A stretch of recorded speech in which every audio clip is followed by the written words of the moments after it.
Ladies and gentlemen, welcome. We are live. It is July 21st, 2025. My name is Ango, and of course, today I'm joined by Billy TKO. And today we are talking about TNA Slammiversary. Now, this was a very interesting night because I am probably not going to have the most popular opinions, but spoiler alert, I thoroughly enjoyed TNA Slammiversary, and I'm going to explain why. But today, Billy, we're also going to hear a perspective from somebody who is not an avid watcher of TNA. Somebody who tunes in a little bit here and there, somebody who pays attention. You kind of have a pulse on things, but not everything. Obviously, there's a lot of wrestling to consume. You try to make time for it. You can't always make time for it. But you watched the show. You bought the pay-per-view. You were supporting TNA last night. So I think today's conversation is going to be a good one and a healthy one and a fun one. However, what has not been fun in the last 24 hours is how quick social media has come to try to burn down TNA. It has gotten to the point where, honestly, it has been very unenjoyable to be on social media because I don't feel as if people are truly understanding what they are talking about. And I think this is largely due to the fact that there's a lot of people who all of a sudden have an opinion on TNA now that they're in a partnership with WWE, and it becomes AEW is the best, WWE is the best, TNA is the worst, this is the worst, this is the best, it's a huge debate across many different platforms, across many different people who just have to be outraged. Yeah. This is probably due to the fact that Mike Santana did not win the belt.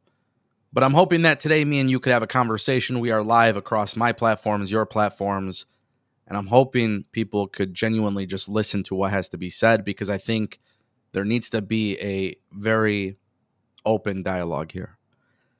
For sure. Absolutely.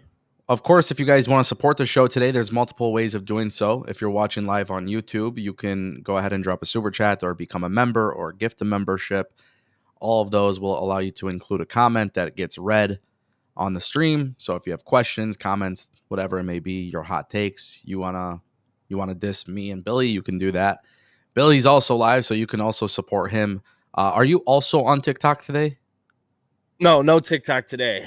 No TikTok today, sadly, but I will be live tonight on TikTok. So we got that going on. Cool. But you are live on your channel, so you guys can always drop a super chat on Billy's channel as well. Same thing applies. And then, of course, if you are watching live on X, there is no ability to super chat, but there is a donation link if you guys choose to click on that and do that. Same thing, your questions get read. So with that being said, today we're talking TNA Slammiversary. Billy, I have truly believed that TNA delivered an exceptional pay-per-view. Okay. I think booking-wise and match-wise, everything connected very well. My complaint to the show is not the same complaint that everybody else has, which, to kind of catch everybody up to speed, the big controversy last night was the fact that Masha Slamovich lost the TNA Women's Championship to JC Jane and Trick Williams retained, meaning that WWE has succeeded at capturing both world titles from TNA. Yeah, they were the winners of Slammiversary. WWE won Slammiversary last night. But on the contrary, my issue is not with those two matches, those two booking decisions. My issue, let me just get it out of the way, was Tessa Blanchard and Indy Hartwell. And if there was one thing on the show that I did not enjoy, if there was one thing that I really believe TNA might have, maybe they're not reading the room correctly, whatever it may be, and I don't have this weird hate towards Tessa Blanchard. I just want to be clear on that as well. I don't hate Tessa Blanchard. She has, apologized for the stuff, and there's things that she said and did that really has impacted her. I don't know why, but I feel as if maybe it should be said that Tessa Blanchard right now on TNA TV is not necessarily helping overall because Indy Hartwell won, which is the right decision. But for Indy Hartwell, who is so deserving of a match on a pay-per-view and a singles match and this push that she's getting, it was very, very hard to watch that match without being distracted by the Tessa's a racist chants. And this is one of those things where it doesn't really matter. People who know about the Tessa Blanchard situation, they're going to continue doing this. In a way, it hijacked the match. I felt very bad for Indy Hartwell. And I think you kind of have to read the room. If you're in the writer's room and you know that this is happening, you have to read the room a little bit to know that people are just going to have that kind of feedback. And having that match, by the way, it wasn't a bad match by any means, but I probably would have gone a different direction. And that was actually my negative, sour take that I had on Slammiversary. That was the one thing that I genuinely just did not agree with. And it's hard. It's hard for me to sit here and, because I do believe Tessa has apologized, and there's the stories of the people and the words that she said has impacted, and she's apologized to them. And there's interviews out there that exist. But I feel like Tessa never really nipped this in the bud, especially with the crowd. And maybe Tessa coming out and apologizing to the crowd a while ago probably could have prevented this. Hey, I'm a changed person. Hey, I made mistakes. Hey, I'm this, I'm that. But she comes out as a heel character, and she portrays the heel character pretty well. But she's not getting heel heat because of her heel character. She's getting heat because of those previous things that were done. And I'm not a guy that jumps on cancel culture or anything like that. But at some point, you have to read the room and realize, like, people don't feel like the situation with her was ever genuine. And so my negative aspect of Slammiversary was just that. I felt like it actually really kind of like dampened the mood a little bit when the match came on, because Dark State and everything else that happened, even if it wasn't the most important thing on the show, they still connected pretty well with the audience. This was one of those things where the audience was like, all right, I really don't care. But yeah, I mean, go ahead. No, go ahead. No, I'm going to let you finish up real fast because I do want to get into some more talking points here shortly. Yeah. So for me, that was my negative thing. That was the thing. And we're going to talk a lot about Masha. We're going to talk a lot about Trick. This is going to lead to a very big conversation. But I just want to let everybody know, when I look at Slammiversary from top to bottom, it is very, very hard to look at that card and be like, wow, that was bad. It is so difficult to say that. There's no way you could say that. With watching Cedric and Mustafa Ali go out there and just really get the crowd going, and watching Moose and Leon Slater, and then, of course, AJ Styles, and all of these things that they did, I feel like they did a really good job with. It was just that one thing was the worst part about it. It wasn't Trick retaining, and it wasn't Masha winning or Masha losing. You know what I mean? It was that. Yeah. So I'm gonna tell you what. Obviously, that was one of your big criticisms that you have, and I think that's a very fair criticism when it comes down to TNA and the show itself. Like the show, when you hear stuff like that, like it always sucks, and nobody wants that kind of crowd reaction, and no company wants that kind of reaction for something that they're portraying. You know what I mean? So that's a very fair criticism. Now, I just want to say, you kind of mentioned how it was really good from top to bottom. And while I would agree with you, I do have to ask the question, do you think it is fair for people who are upset at what we will eventually get more in depth to, whether it be the JC Jane thing or the Trick Williams thing, do you think it's fair that people have that criticism towards TNA right now due to everything that took place, as they were in New York? And we'll just talk about the Trick Williams match first. They were in New York. They had the opportunity to really crown Mike Santana as that leader in front of their biggest crowd in North American history, I think they said. Yeah.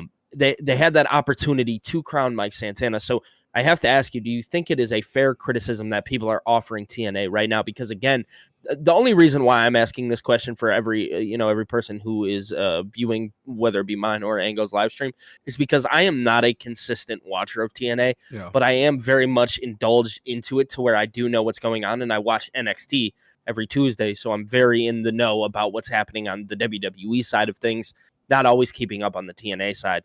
But ultimately, I do want to ask you that question. Do you think it is a fair criticism for people to have when it comes down to that? No, I don't. And the reason why I don't is because TNA is suffering from what I don't know what the term I would use for it would be, but I think with TNA, it's even at a time where TNA was struggling, people were not paying attention. People did not care to have input on TNA. And then TNA is finding momentum and success, and then all of a sudden people have an opinion on it. But if you didn't sit through TNA for years and years and years and watch how they do things across different regimes, across different things, it's very hard for me to take people seriously. All of a sudden, people are now an expert in watching TNA and stuff. And the way that I look at it is, you have to understand, like, TNA, Trick Williams being the champion has not been bad like it was with Jon Moxley running Death Riders for months. Like, this is not equivalent to each other. This is not Trick Williams holding WWE captive for 4 years like Roman Reigns. Like, this is not that. So for me, I don't feel like a lot of the criticisms have been fair. However, what I will say is it's a risky choice. I'm not dumb to, like, I can't ignore that aspect of it. It is definitely risky because all eyes are on you. But yeah, all the eyes that are on you right now, is it more impactful than all the eyes that will be on them in just a couple months? And I've learned my lesson from this. Me and Billy could talk about this, because who overreacted when Cody gave up his WrestleMania to The Rock? Oh, everybody. But who reacted on this live stream? Who overreacted? Me and you went live. Yeah, we both did. And we went off. This is fucking dude, garbage. I remember that. Yeah. And bullshit and blah, blah, blah. And we did that. And I said, I'm and never then we doing ate that our again. words instantly. And I said, I'm never doing that again. And so if TNA, who hardly ever makes bad booking decisions, in my opinion, again, this is not going to be a popular opinion because it's not the fun thing that people want to admit to. But if you've ever watched my coverage of TNA ever, you would know that I've always been patient. So why is it that all of a sudden I'm going to be impatient? And so therefore, that's why I genuinely believe, like, the criticisms that they're getting are not fair, but I don't think they are also legitimate criticisms, or I don't think they come with valid points. I've seen. So, okay. Go ahead. So I have to ask the question. I guess the one question that I had now leads to more questions. Yeah. When it comes down to who they are booking for, and maybe this is more of a statement that I have, I feel and I worry that they just had an audience that they were ready to capture. And then ultimately, it's like they pulled the heartstrings at them and instantly took it away. And I think it's because people on Tuesdays were watching and seeing what Mike Santana was doing. So obviously the WWE crowd is starting to understand Santana more, et cetera, et cetera. So now kind of leading into the question, I have to ask, are they booking for a casual audience? Because if that is the case, then the criticism that maybe you have may not be valid. And maybe that's why people can have the criticisms that they do. Does that make sense? Yeah. So your question is, are they booking for a casual audience? Yeah, correct. So I don't think they are booking for what I would call a casual audience. I think what they are booking for, because TNA still has to get a casual audience to begin with, right? In the sense of once they get their new TV deal and stuff like that. But I think what you're starting to see is that there's been this momentum for TNA that is starting to become strong, right? And so what they need to do is they kind of follow the WWE playbook. I know this sounds crazy because nobody seems to admit this, but they've kind of always followed the WWE playbook even before working with WWE. TNA was always that kind of company where stylistically they always were kind of like a WWE light, whether people want to admit that or not. They kind of follow the same aspect to WWE while still trying to be an alternative option. So to me, it's not necessarily that they're trying to it's not necessarily like they're trying to book for a casual audience or a hardcore audience. I think they're trying to book for this new audience and basically saying, like, hey, like, we are building something bigger and better here. It's not just let's crown Mike Santana champion.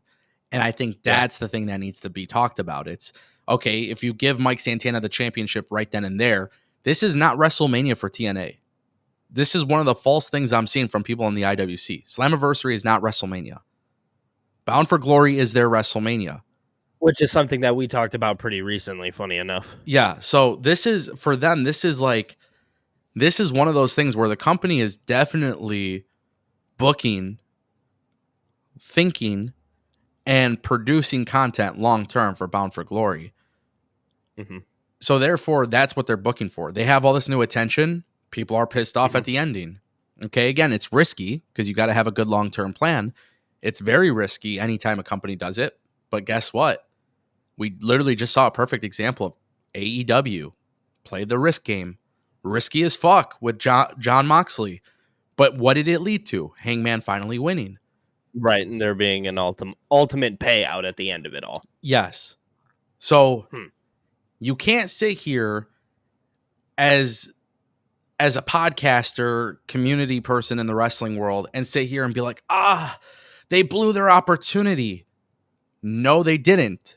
We just saw a perfect example of AEW blew an opportunity a million times in the span of 8 months, and it still worked out for them with giving us Hangman Page. This is very true. This is super true. Why can't we talk about that here? Why is that not part of the conversation? I have a difficult time understanding that. This is not about building, and this is my issue that I have specifically. This is not about building one specific person. This is about building the overall brand. TNA right now is building their overall brand. I don't care what the naysayers are saying. I don't care what these tribalists are saying. The partnership with WWE is directly impacting TNA Impact on a major level. So we are watching this. That we're watching this in the sense that TNA is now catering to potentially a new audience. There's a synergy there, and so I think if you have Mike Santana win the belt, cool. Now what do? Oh, you continue doing cool matches with NXT. Yeah, Mike Santana shows up to NXT with the belt, and next thing you know, it's fucking, Josh Briggs competing. No, we are starting something massive here. There's a storyline at play. Carlos Silva is giving the belt to these NXT people, and he just doesn't look thrilled about it. Wow. At all. He doesn't look thrilled about it. Let's sit here and be like, Mike Santana didn't win. JC Jane won in WWE spot in TNA. No, man, that's not what this is. Pay attention. Open your fucking eyes. Dude, people love to say, especially online recently, is that TNA has been purchased by WWE because of the outcomes that we're seeing on the internet right now, or not on the internet, but on TV right now. Seeing JC win, seeing Trick win, everybody is just jumping to the conclusion, like, oh, well, WWE for sure bought TNA now. And I'm actually in agreement with you here, where I think we live in a world right now where that is not the case, and there is something much bigger at play. And I think, again, it goes down to, people don't often appreciate the idea of patience, especially when it comes to all these different companies. You know what I mean? People hate the long game as much as they say they love it, right? Because people will go on the internet and 100% be like, oh my God, I love long-term booking. It is for me. I need this. I don't want a story to last 2-3 months. Okay, well, now here's your opportunity. You have a story that is not lasting 2 to 3 months, but you're going online and you're yelling because something that you didn't want or something that you did want didn't happen. Okay, do you ultimately think it's not going to happen? Because I just want to put it, and I really want to preface this. If you don't think that Mike Santana is not going to walk away with that TNA championship, you're out of your mind. Again, kind of like Ango said a moment ago, we're living in this world where the Cody story was such a big story that now we have two companies that literally just did the exact same thing. AEW just did it with Hangman Page, and yes, there's differences. You know what I mean? Every story has it's a little bit different, but ultimately the payout is Hangman winning, right? No different than Cody. Okay, here we are. Mike Santana, the guy who is supposed to be he's supposed to be the TNA guy. He is going to ride them into the sunset, right? Okay, so ultimately he had to go into his hometown and lose. He had to, because that's what makes sense. Because guess what? It's no different than like the story that happened, with Seth Rollins and Daniel Bryan and all that stuff. Not Seth Rollins, but the corporate or whatever they were, the Authority, right? The Authority. Thank you, dude. It's the exact same story. WWE is now the Authority, and Mike Santana, Joe Hendry, all those guys, they are the guys that are going to be leading TNA into the charge to take them down. And the cool thing is instead of just seeing it on one brand, you get to see it across two. You know what I mean? You get to see it across two separate companies. So it'll be a lot of fun, and it's going to make you tune into TNA. So this kind of turned into, if we're wondering how their growth is going to expand, well, I think that's how. Listen, this is the best way to kind of put it. And I want to be really clear with my words here because I think people are kind of missing the plot when we talk about this. I'm reading comments and stuff. There is a synergy between WWE and NXT. There's a synergy Correct. between WWE, NXT, and TNA. Now you have a situation where TNA draws the biggest gate in North America history for their company. Okay. Yeah. This is a company that had Hulk Hogan and they had Kurt Angle, Samoa Joe, and so many amazing names, and they never did anything on this level. You run the risk of making people unhappy because Mike Santana didn't win, but the risk and reward is so much greater when you have TNA invading NXT. Correct. It's no longer about becoming the champion. It's about saving TNA from evil WWE. Right. What's a storyline that matters most to the TNA company in a partnership with WWE? Again, do you just want random matches in this partnership that we have seen before, which is still good, random stories interconnecting, or do you want a major story with a major payoff? No, a major story with a major payoff. I think that's always the main goal. You know what I mean? Correct. Now, I keep talking about how risky it is because it is risky, but you are talking about two companies who have really, really good connection to each other. A really good connection to each other. People will sit here and be like, oh, NXT, this TNA has been, they're being bought out by WWE and this and that. I'm not talking about buyouts. What I'm talking about is a partnership that currently exists between two companies where it is very clear they work very good with each other. From the moment that Jordynne Grace went to the Royal Rumble, to the minute that Joe Hendry showed up at WrestleMania, to the moment that AJ Styles showed up at Slammiversary, this is a company that clearly knows how to work with each other. Okay. For sure. We know that. Why is it that people are overreacting right away? Why is it? Oh, because WWE is evil. Yeah. Oh, WWE's buying them out. WWE's going to kill TNA. They're going to fucking grab a knife and stab them in the back. So why not play into the narrative? Why not play into the narrative? Exactly. Those are the key words. Play into the narrative. Yeah. So why are we at that point where people getting so mad about something? Well, this is where it comes down to the casual versus non-casual, right? Because the casual audience, again, like myself, if I were watching that show last night and would have seen what happened, I would have been like, oh, yeah, that was wrong because I seen the hype that Mike Santana had around him. But obviously, again, somebody like you who's, watched numerous regimes, et cetera, of course, you're going to look at it from the eye of like, oh, yeah, no, they're playing the long game. So I'm just saying, people love to overreact because they don't actually know, if that makes sense. I think people like to overreact because it's not about the product. It's about the messaging and stuff online. Yeah, I'm sorry to say this. I know this is like, this is the reality. If you guys are not watching somebody publicly talk about this. So what I mean by this is like, there's plenty of podcasters, plenty of content creators. If you're reading tweets on Twitter and you're going to build a narrative in your head. Yeah, so you're going. Of course, you're going to build this narrative in your head based on what other people are saying. If you go to a podcaster and listen to their words, you're going to understand exactly how they feel based on their mannerisms, emotions, interactions, everything like that. So for me personally, what I'm saying is I'm going on social media, and I'm gonna pick on some people, respectfully, of course. But I'm gonna show you some of the tweets that I've seen. Okay, so for example, John Elba, he writes, he does a whole bunch of stuff on TV. Sports Illustrated, whatever, and he comes out with the tweet, and so I want to kind of use him as an example. Okay. Where was it at? Where's the tweet? He says, I'm sure Santana is going to win the title eventually in a singles match, but you had almost 8,000 New Yorkers cheering for their hometown guy and legit internet buzz. Not only did the finish fall flat, but it didn't make you want to see what happens next either. So he says legit internet buzz was the key word that I took from his tweet. So if you satisfy the internet right now, how does your company benefit from that? It doesn't necessarily, because it's not to say. So here's the thing. Just because Mike Santana wins, and we'll just say in a world where Mike Santana could have potentially won that match. Yeah. Mike Santana wins. Who tunes back in on Thursday? I can tell you right now, the internet is actually not the perfect people to cater to for TNA. No, that's what I'm saying. Because a lot of those people will not tune into TNA because Mike Santana is the champion. Instead, what they will do is they will complain, moan, and cry that he is not. And then the moment it happens, they're not tuning in the next week. Yeah. So because at the end of the day, it's still TNA. So watch this. Listen to this, right? Just hear me out for a second.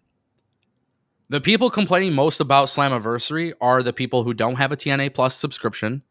These are the people who don't watch TNA Impact on Thursdays on Access TV. They sure as hell are not watching when TNA gives it to them for free on YouTube. These are the people who are making a lot of noise for no reason. So when another podcaster or another writer from Sports Illustrated comes out and says they missed the mark by giving the belt to Mike Santana because of the internet buzz, you have to realize that the internet is not really friendly with TNA. They've never really been friendly with TNA. All of a sudden, now they're working with WWE. That has not helped TNA on social media at all because the IWC has always been anti-TNA. The real reason why Mike Santana did not win, it's not because of TNA, they're being sold to WWE. It's because they are building something so much larger that they are asking people to be patient for. It's not about a championship at this point. It's literally about having a major storyline across two companies where TNA has to go back and win their belts back. And the good part about this is that if you satisfy the internet off a quick decision, imagine how many more people you'll satisfy in the long term when you're actually crafting a major storyline for both companies. Correct. That is such a massive, important part that needs to be talked about.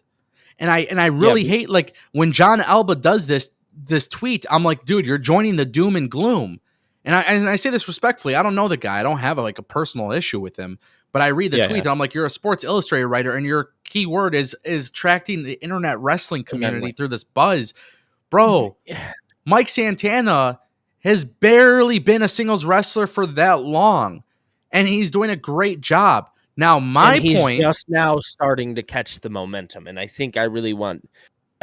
I kind of want to... And are you cool if I cut you off for 1 second? Before you do, I just want to say one thing before you do. My whole thing was, instead of the doom and gloom, why not try to be optimistic that TNA could be building something better? And I just want to follow up with that statement. And I want people to utilize and look at the Joe Hendry situation. If you kind of go back to Joe Hendry, we actually talked about it a lot on this live stream, and you were actually kind of critical towards him, saying that, WWE got what they wanted out of him. Yeah, they did. They got the massive pop at WrestleMania. They got the Royal Rumble pop, and suddenly Joe Hendry is a flash in the pan. And you could say, oh, well, Joe Hendry's still in the main event, so it's still Joe Hendry. At the end of the day, Joe Hendry doesn't offer that same feeling that maybe he did when he was coming out. Everybody was screaming, I believe in Joe Hendry, right? So I think what TNA may be trying to do is trying to maneuver in a way to where that feeling doesn't go away for Santana. And I think that would be the right thing to do, actually, because they very much so rushed into the Joe Hendry situation. They rushed into it. They gave him the world championship, and they did it. And they rushed into it because that's what the internet wanted. That's what everybody was screaming. Oh, look at how often he's on WWE TV. Oh, look at everything that he's doing on WWE. Why aren't you putting the championship on him? Well, then ultimately they put the championship on him, and then you guys are over it in 5-10 minutes. Okay, so we have to pull away from that, and we have to book in a way that we are trusting our gut here instead of our heart. Because, of course, our heart is going to tell us, oh, yeah, put the title on Santana right now, because ultimately everybody in their right mind is going to think that that is the right idea. But my gut is telling me that it's not. My gut is saying play the long game, because we just witnessed with Joe Hendry what will happen if we rush into something. So that's my follow-up there. Don't always go and book for what people are saying. Trust your gut, because your gut is always going to be right. I want to address a couple super chats, but there was two things in the chat that I want to address as well. And you made a really good point. So Justin Toner said in the chat, JD from New York was not a fan of Santana losing, said it was a bad creative choice as well. Well, I can tell you guys, like I've obviously podcasted a couple times with JD. I've gone to wrestling shows with JD. I used to talk about TNA to JD on air, Mhm. and JD was never fond of TNA. In fact, JD would laugh at me for even praising TNA. This was long before they even had a partnership with TNA. So you have to understand that, like, some people don't watch TNA, some people don't cover TNA, especially for JD. Maybe it doesn't make as much sense for him to talk about TNA. And that's okay if he didn't like it. I also know that JD commentates for House of Glory. Mike Santana is a big part of House of Glory. That, you know, there's probably a good feeling that he probably would have loved to see Mike Santana have the moment. And trust me, I would have loved to see him have that moment too. I think what they're going to build will be much bigger and much more impactful, not only for Mike Santana, but also for the TNA brand. So I want to kind of put that out there. Some people are just going to be upset about this. Nats fan said, can TNA stand on their own with NXT if the partnership ended today? In my opinion, absolutely not. Nats fan, respectfully, this is how I know that you probably weren't paying attention too much to TNA before the partnership. Because he actually said he's not a big watcher of TNA. Perfect. So that would make sense. Yeah. If you watch TNA beforehand, I can assure you that TNA was building momentum significantly before the partnership. I actually believe the partnership was perfect timing because TNA was already starting to capture momentum. How much momentum was TNA actually starting to get? Well, Okada came back. Will Ospreay came back. They all did this before they went to AEW. The reason for that is because they respected and loved TNA. Okada had to right the wrongs. Anthem had to right the wrongs for TNA because Okada got screwed under the old regime. But the thing is, this company was building momentum. And I know this is kind of crazy, and you guys may not understand this, but I will tell you guys, there was a time where TNA literally couldn't get 20 people. 20 people for a television taping. Let me just be like really clear on that. Under Anthem, there was a time 20 people. They couldn't even get 20 people at a freaking television taping. Yeah, that's insane to think about. There was a time where Anthem was getting 250 people for a TV taping, and that was it. So I've been there. I've been to the events where there was 200 people. I've been to the events where there was 1,000. I've been to the events where there was 2,000. And I've been to the events where there was 3,000. Before the partnership, that's what was happening with TNA. So this is not me gatekeeping or defending TNA like crazy. I promise you I'm not doing that. But what I'm saying is before NXT, TNA was starting to capture momentum. It's no secret. CM Punk almost went to TNA. There was a lot of things. A lot of people don't realize this. There was a very good reason for why TNA was starting to pick up momentum. Scott D'Amore did a really good job throughout the years picking up the momentum. I was scared when Scott D'Amore was fired how they would continue the momentum. And then the NXT right partnership after the rebrand. Yes, and then the NXT partnership begins. And then it's, again, perfect timing. They're catching momentum, and it's starting to work out in their favor. So my point that I'm trying to make is that there was a lot of good things that TNA was doing prior, but they needed a boost. They got that boost. Yeah. They don't need NXT. They really don't need NXT. But I think the NXT partnership and the WWE partnership, I'm just being very blunt when I say this, I know it kind of floats around. It's not about WWE buying TNA. I think WWE wants TNA to fucking smoke AEW. I don't think TNA will smoke AEW right now, but if they keep delivering big stories and big moments and a big partnership where there's a lot of synergy between the two, I do 100% believe TNA will be a very viable third company. So I just want to be perfectly clear on that, bro. I want to be perfectly clear on that. It was very impressive for TNA to have broken their record. And this wasn't their WrestleMania. Now, I don't know what they're going to do for Bound for Glory. But what I will say is they are going to do a really good job based on the fact that people who actually support TNA will go support TNA. I'm just being honest. People who will support TNA will go. This is not a situation, and I just want to, because I do have to get to those super chats. I also just want to say, because we're going to talk a little bit about the future, and I do want to talk about the JC Jane stuff. But I just want to throw this out there that if you guys are rooting against TNA right now, honestly, I don't want to hear, and trust me, I pay attention to the chat. I don't want to see you talking about healthy wrestling industry. I don't want to hear about WWE being great or big or evil, or AEW being great or big or evil. Because at the end of the day, what you should really want is for TNA to do so well to the point where it challenges AEW to do better, and to the point where it makes WWE even step up. Even though they're in partnership with each other, it should make them step up. What you should want is these wrestling companies to be so damn good and selling tickets to the point where everybody is stepping up their game. Which, by the way, in 2025, how fucking blessed are we that we have 3 wrestling companies, honestly, doing really good stuff.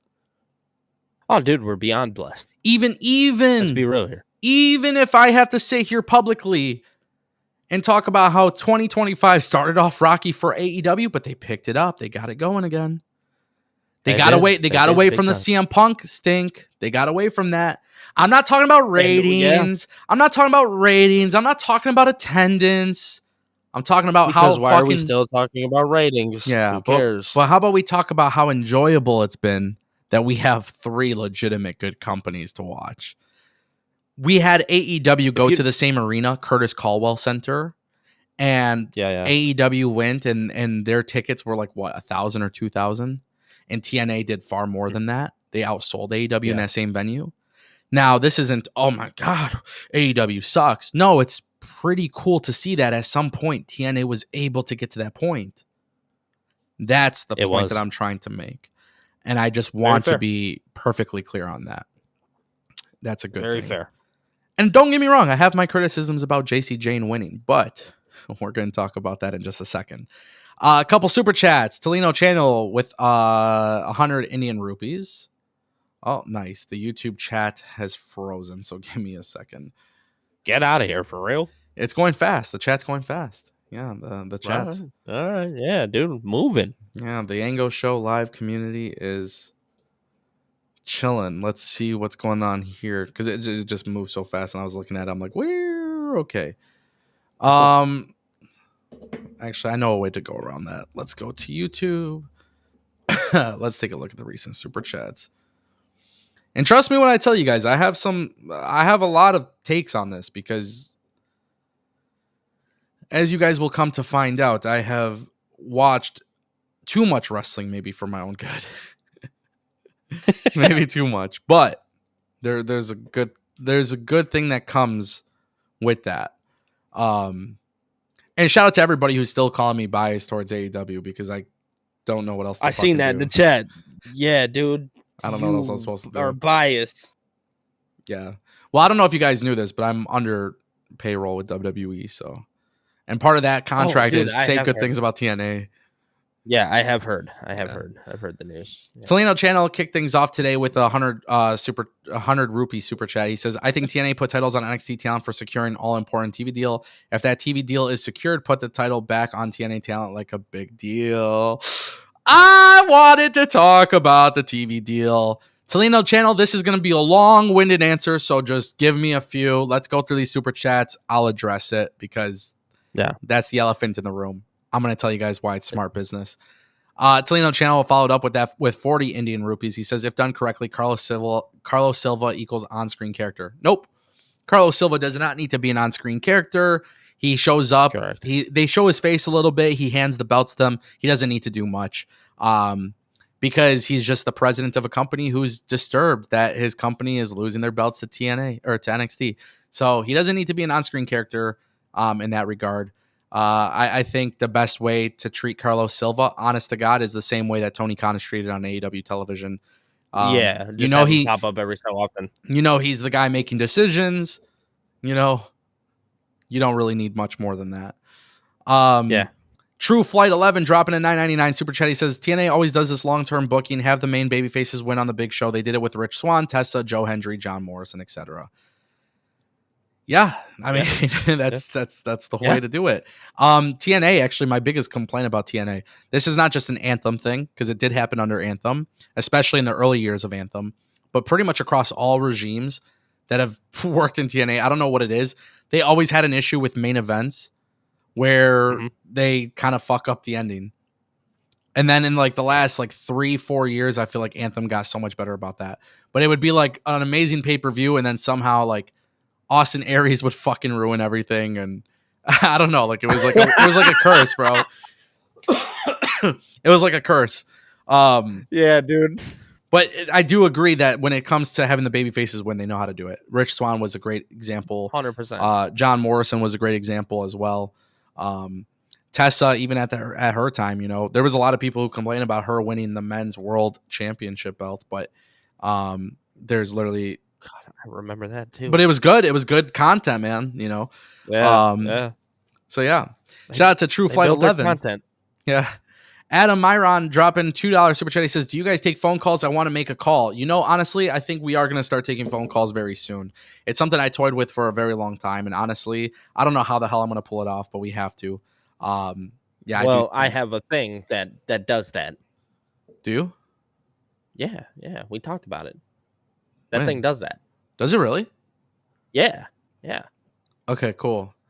We're gonna have to. Yeah. Well, okay, cool. I didn't know that. So we'll figure that out. We're going to figure it out at some point, because apparently now that I was trying to think of a different way. But yeah, we are going to take phone calls at some point. It just has to happen because. Yeah, it does. We're getting to the point to where it does. Yeah. Cool. Bet. Shout out to Adam. When that happens, we'll let you guys know. Justin Toner dropping a $10 super chat. He says, "Ango, valid points about Santana not winning. I was pissed last night, but now that I've cooled, I hope this leads into a good story. I'm just worried they missed striking while the iron was hot." I get that. Dude, I genuinely get that. Missing, like, yeah, and I think that's the criticism. Like, people have like these fair criticisms. Like, just, you know, if you believe that, like, in your heart, you know, that, oh man, I just feel like they missed an opportunity, dude. There's nothing wrong with that feeling. Yeah, like I get that, bro. I genuinely get that. I understand where that's coming from. Bless you, my good friend Billy. I see you sneezing over there. Yeah, guys, I feel so bad. I'm so sick over here. That's why I'm a little quiet and stuff like that. So I apologize. Nah, you're good. I got the sniffles, man. Yeah. Justin, I'm just being honest with you. The criticism, or the idea of what you're saying, like you're worried about them striking while the iron was hot. So many people get worried about that. But the thing is, it's not like Santana went on this massive journey just yet to become singles champion. So now, I think that leads us to the conversation of a TV deal.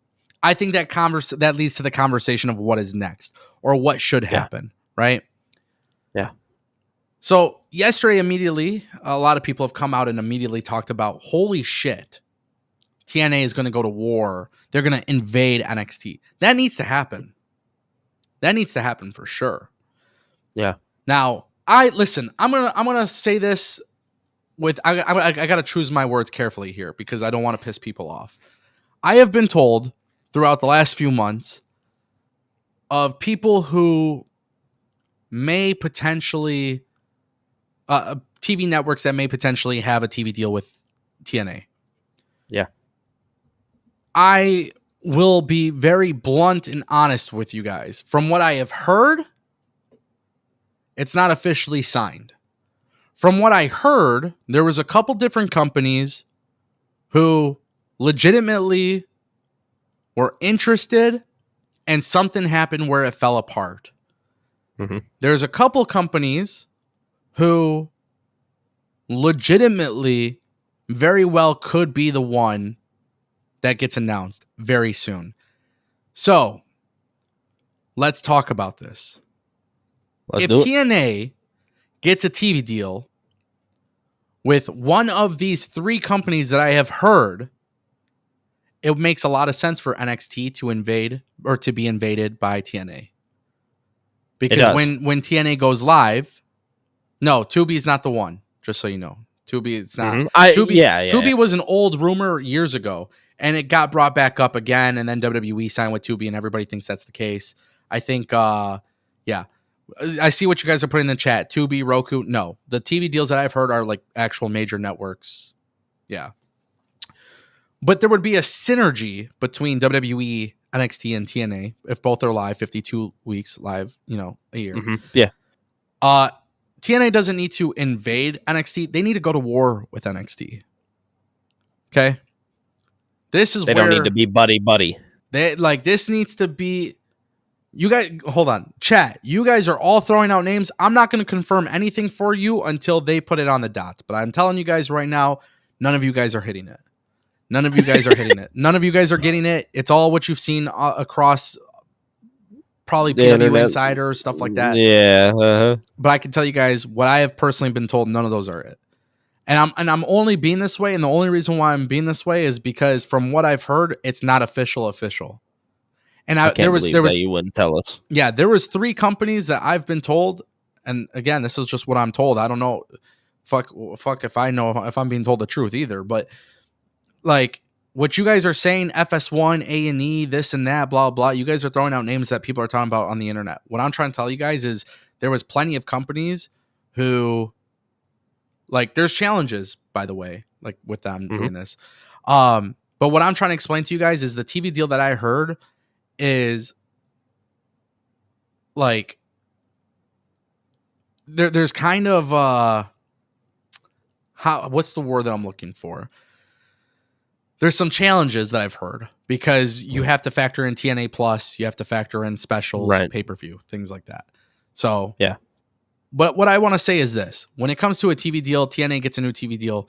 This partnership with WWE is to help them get a TV deal. I think very bluntly, like I'm going to say it, like I think WWE is working with TNA, helping them get a better TV deal, helping them step up to the point where they could be a very good challenger to AEW.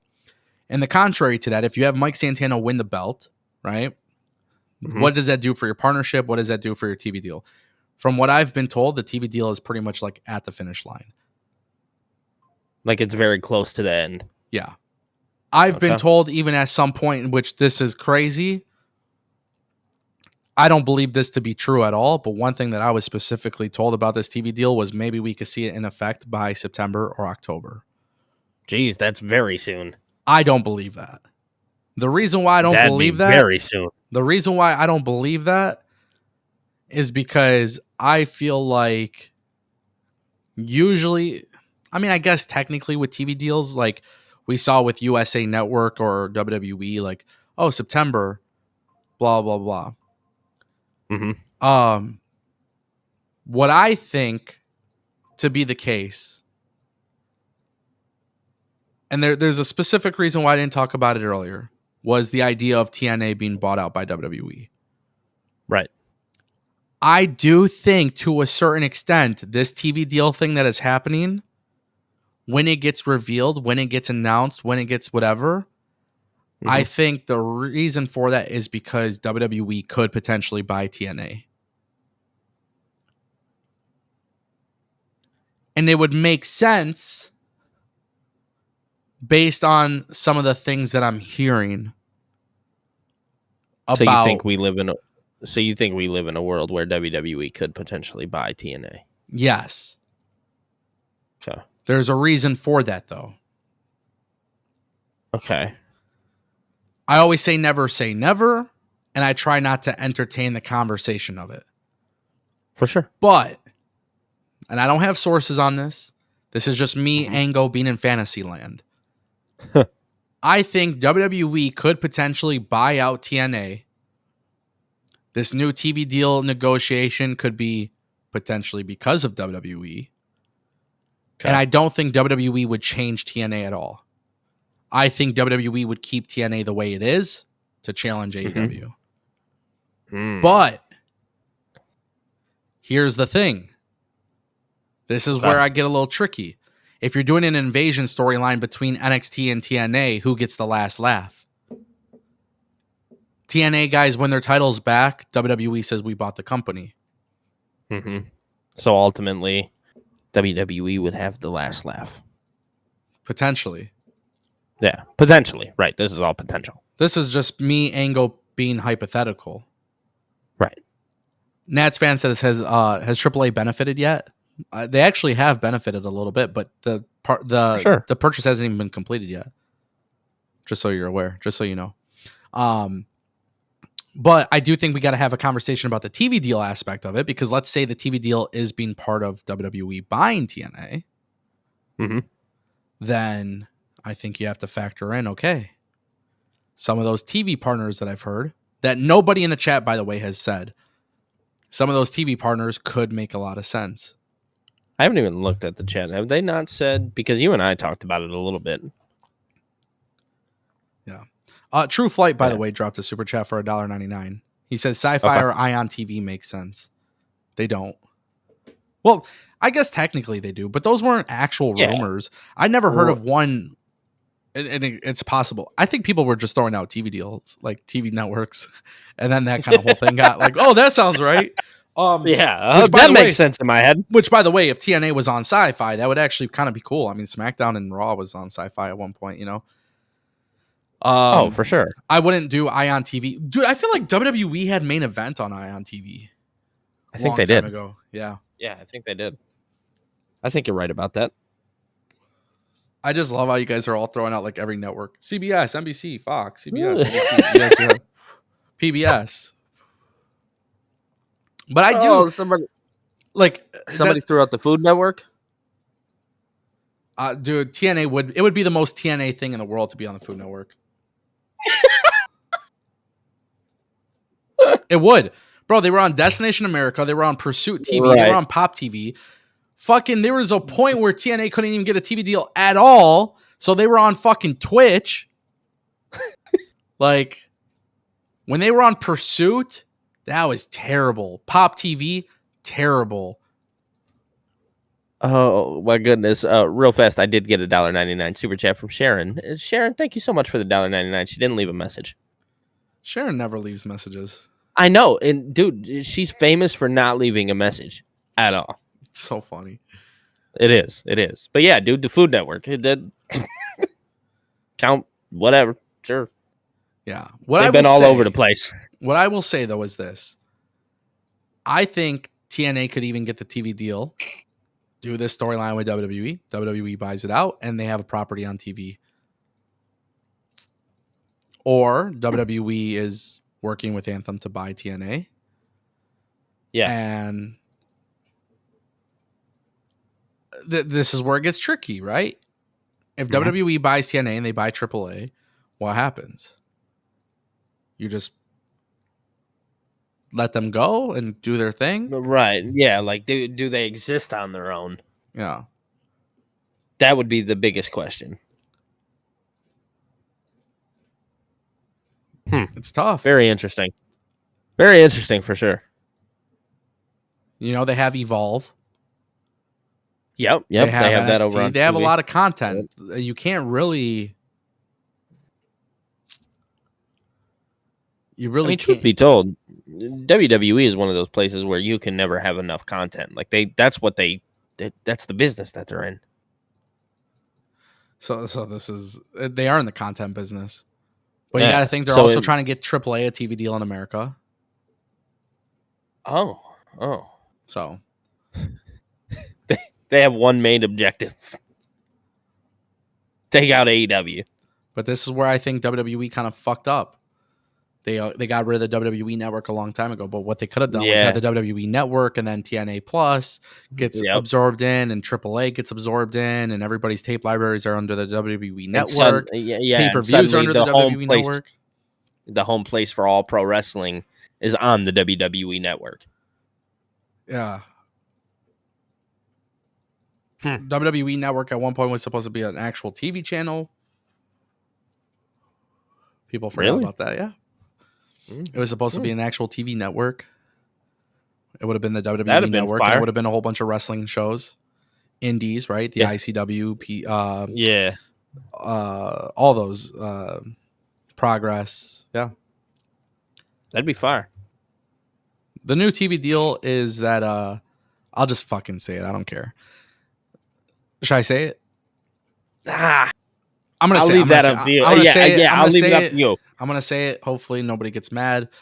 So the new TNA TV deal is that it will air on Thursdays live at 8 p.m. on the Ango show. They asked for $10 million a year. I said, here's 20. Hell yeah. Make sure you guys drop a super chat. No, just kidding. Gifted memberships and super chats and help me fund. I will sign TNA to a TV deal. I don't got the $10 million a year to do it, But with But your I'll do super it. chats, we can do it. Right. Nah. Oh. I think we got to talk about that long term though. Is the TV deal is definitely at play. WWE possibly, guys. I'm fucking around. People are sending me congratulations, guys. I'm joking. Yeah. My point that I was making though is long term. The TNA TV deal, right? TNA TV deal, the storyline. Maybe WWE buys them. Whatever. Those are all things that you have to factor in. But For sure. storyline wise, it's so much bigger and better if you do run long term with this. Now, let's talk about JC Jane for a second, because this is where I understand the criticism more on the JC Jane stuff than the Mike Santana. JC Jane winning was a shock to me. I didn't expect them to go that route. I feel like it would have been a lot better. I feel like it would have been a lot better if Jordan Grace was in that position to be double champ. I felt like it would have been really cool for somebody like that because she was a former TNA person. Yeah, but I think if you're going to go the route that we keep talking about, JC Jane is the most annoying person. So why wouldn't you have her be in play that position? I know it's a great heel thing, and yeah, it works. Like people hate her so much that it's like, yeah, let's give her the belt and let's really make people mad. Same with Trick Williams. I mean, granted, people love Trick, you know what I mean, but also at the same time, like Trick is like in this developmental stage. Nobody wants to really see him as the champion. They want to see him do other things. Yeah. Like it does make a lot of sense. You know what I mean? Yeah. No, I agree. In the grand scheme of things. Oh. So let me ask you. Hold up. Yeah. I got unplugged. You good? I got unplugged here. Yeah, I'm good. Do you think WWE is buying TNA? Do I think WWE is buying TNA? No, because I think if they were gonna, they already would have. Because truth be told, WWE went out and bought AAA. I don't think they need to live in a world where they have to buy TNA, because I think TNA has already like made themselves in a sense. Like, truth be told, they've always been rocky, but I do think that there's a world where they can live on their own 2 feet with or without WWE. I think now it's just to the point to where they know that they'll never beat WWE, and WWE knows that they'll never beat them. So therefore, you can create a good partnership out of there, because somewhere in the middle is this other company, AEW, that both view as competition. So when both of your competitions team up together and figure something out to potentially knock you back further, I mean, that's just a good business strategy. You know what I mean? Call it what you want. People can be mad all day long and say, oh, you hate AEW. That's not the case. I'm just telling you like it is. You know what I mean? Yeah. The truth is they've just taken the first and the third, skipped over the second, and they're trying to boot second into the third. That's all this is.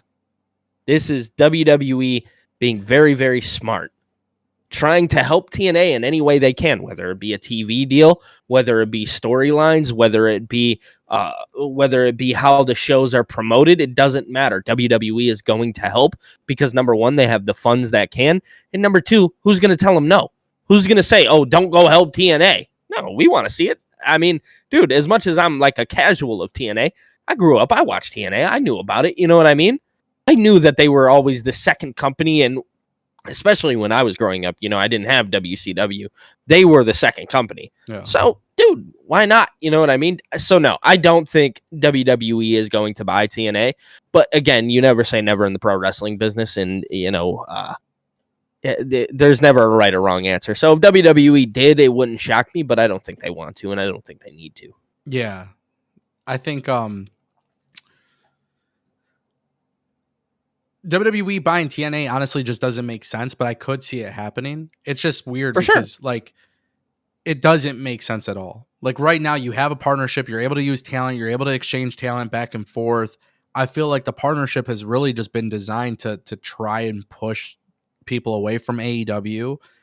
And it's, if you can get more people talking about TNA than AEW, then that's great. If you can't succeed at that, but it hurts AEW a little bit, that's obviously a benefit for WWE.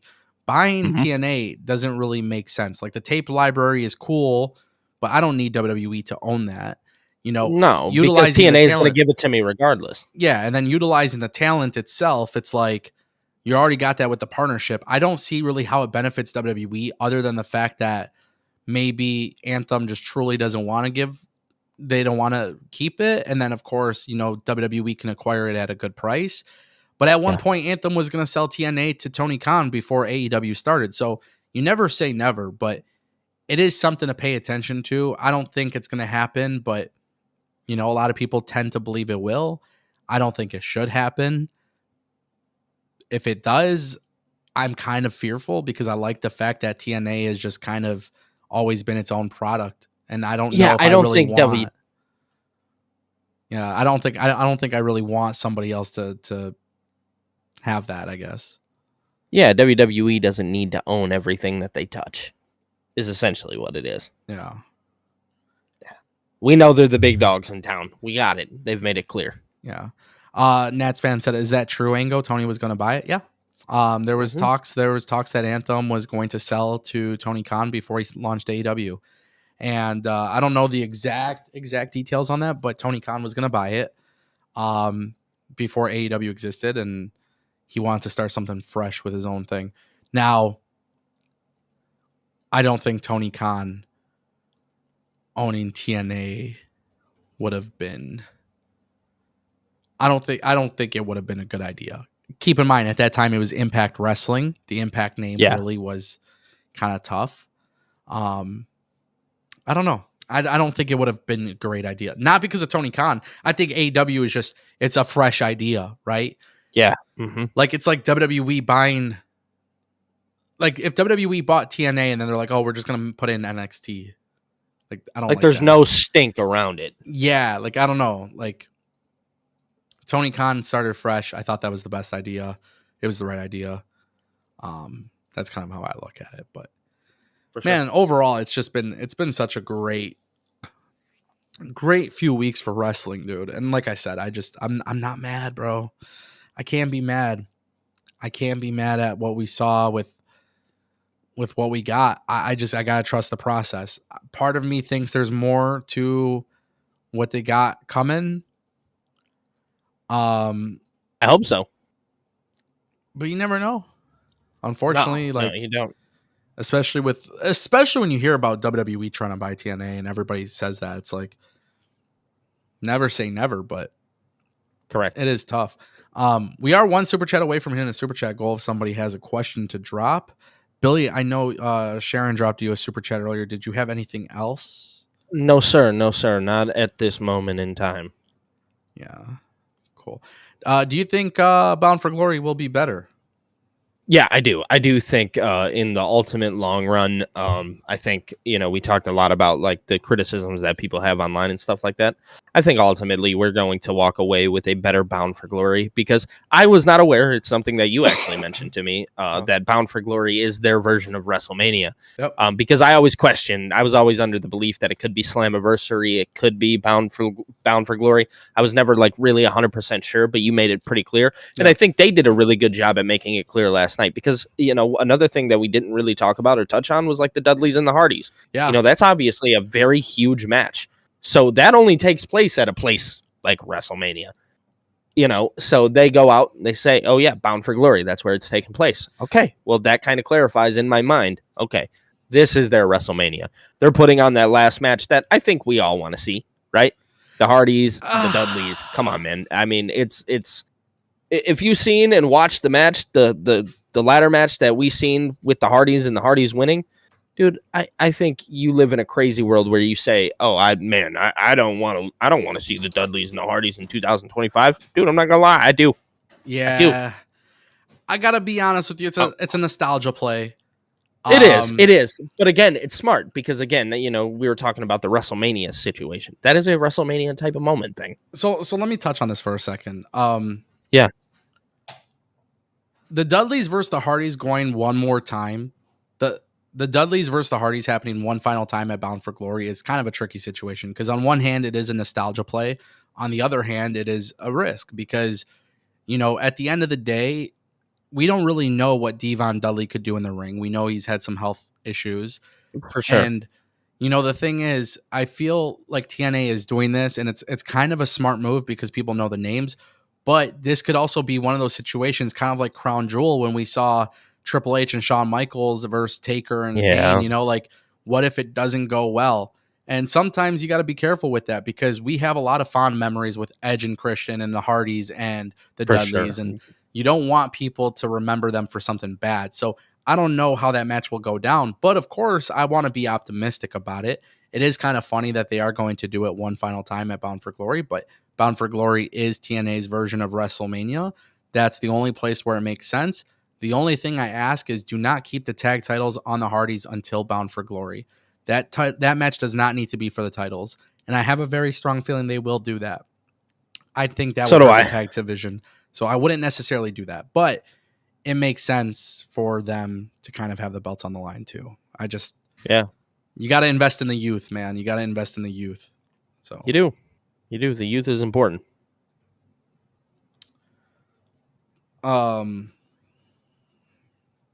They should add the New Day and make it a TLC. No. No. I do like our fantasy booking of the New Day confronting. Well, Yeah, imagine dude. that. Our fantasy booking of the New Day confronting them, and then next thing you know, we get Yeah. fucking Bubba Ray Dudley. I heard the I music. have was no like, beef with him, way. bro. I love him. I think he's dope. I think he's really dope, honestly. I really think Bully Ray, he's a smart guy. People like to talk shit about him on the internet. Have a conversation with him and you'll open up his mind, and everything he does, very calculated, very smart man. He understands wrestling very, very well. For sure. And so I will say, like, I have nothing against him. I just imagine your fantasy book and you're like, the New Day, they confront, the WWE tag team division is dead. They come to TNA. Like, that would have been a cool crossover thing. Obviously that didn't happen. It is what it is. It's okay. But yeah. And to hit the buzzer beater, on your marks, Lou just dropped a 20 bomb to beat the super chat goal. He says WWE doesn't need to buy TNA. The partnership works for both sides well, and it doesn't add any extra expenses for WWE. They can give their developmental talent the big box exposure in TNA, and it helps grow TNA. Helps TNA grow their brand. Yeah, I think it. I don't like the idea of them buying them, to be honest. The only thing I would like is if they said, "Hey, we're gonna keep TNA." Like if worst case scenario, if WWE bought TNA, they're like, "Hey, you guys run it as normal. Creative team stays the same. Maybe Jeremy Borash helps overlook some things, production and stuff. Shawn Michaels helps, of course, because they're gonna work alongside both companies. The only thing I would really like them to have any input on is just like borrow our 8K cameras, like that's it. I wouldn't want them to. I really wouldn't want them to do much. I don't think that's what WWE would do. And unfortunately, like it's a weird thing to say, but I don't think WWE would close down TNA. But I don't think WWE would invest in TNA the way that I'd want them to. For sure. In the sense that, like, TNA gets a new TV deal. They go live 52 weeks a year. I don't want WWE to own them and it's like they don't go live or not everybody gets brought in. Like, the thing that makes TNA so good is the fact that, like, look at what they did with Ali and Cedric Alexander. Like, an amazing match to open up a pay-per-view. You get a lumbar check to Tasha Steelz, WWE owns them. Like, that's not happening, bro. Like, I genuinely don't want to see that. And I think Lou makes a good point. Like, they just don't need to buy TNA. When you're in a partnership with a company too, it's like there's no benefit to buying them. You are just spending extra money for no reason. If I were WWE, I would just keep using TNA as a good partner and build off of that, man. And by the way, if you really want, it doesn't make sense for them to buy TNA. If you want to actually hurt AEW's growth, you don't own TNA. You just help them leverage, give them some leverage so that way they can be a competitor to AEW. That's how I look at that personally. Like, fair. Shout out to Lou. Appreciate the super chat at the buzzer. Ladies and gentlemen, we've had hundreds of people watching across all the platforms. I appreciate it. It's been a minute since we had a good stream like that. But the good news is things are about to start heating up on the Ango show. So get excited. Be ready. It's almost the end of the month, but going into the fall, going into the winter, It's about to start picking up. things are going to change big time. I know Billy has some news on his end that I think maybe we should hold off on talking about. Yeah, we're gonna hold off on it, but there obviously is some big news. So There Billy's got obviously something is. in the works, and we're gonna do some cool stuff, and it's gonna be fun. So, Dude, we have some great things coming. patience is a virtue.